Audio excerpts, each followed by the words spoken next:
Pagmasdan nyo guys, ayan.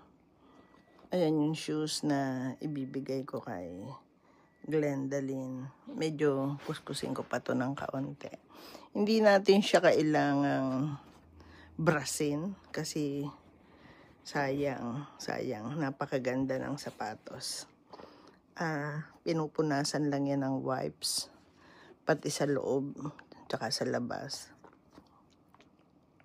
Kasi kung maingat ka sa gamit, hindi naman siya, ayan, wipes lang ang ipapamunas. Pinunasan ko na siya kanina, may natira pa. Ayan. Ayan ay napakagandang klase. Ayan. Ito ay ibibigay ko sa isang subscriber ng Anwood na profile. Oh, good, it's not raining. I quite often watch what the lady behind us does with her. She seems to be. She's got her washing out. Yeah. So, mahalin ang aking tatlong bahay. Miss Anwood 56. Oh, yeah.